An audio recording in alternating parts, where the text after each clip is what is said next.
Buongiorno carissimi amici friscalettari e non friscalettomani di tutto il mondo, amatori del friscaletto siciliano, dal vostro Nino Friscalettaro, siciliano ciapanese trapiantato a Torino, ma è da tantissimi anni. Vi faccio ascoltare oggi un valzerino che è molto semplice anche da suonare per chi è un po' all'inizio, non è difficile e vi dà tanta gratificazione perché è molto bello da suonare, è una bella melodia.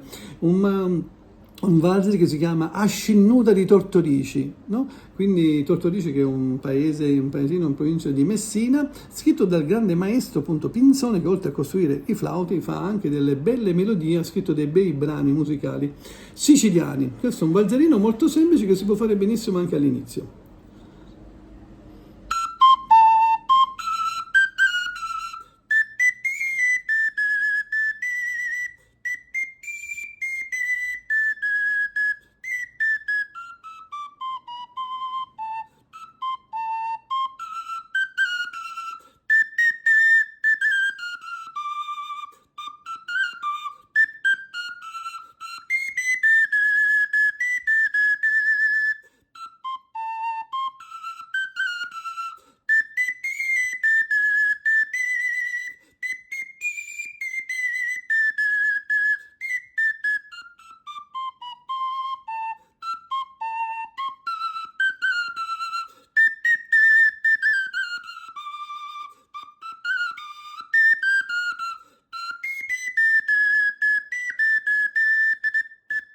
Questa è la prima parte, seguirà, vi faccio poi ascoltare la seconda in questi miei tutorial, poi seguirà anche quella della cattanese e della messinese e le altre parti. Quindi ricordatevi del maestro Enzo Pinzone, che oltre a fare i friscaletti, poi trovate anche i contatti per poterlo contattare, è anche un grande scrittore di musiche siciliane. Quindi ricordatevi il valzer Ascinnuta di Tortorici. Ciao ragazzi, iscrivetevi al canale e per qualsiasi cosa scrivetemi e io vi risponderò in maniera gratuita, vi mando anche degli spartiti e dei consigli in maniera del tutto gratuita. Ciao ragazzi, viva il friscaletto siciliano, ciao!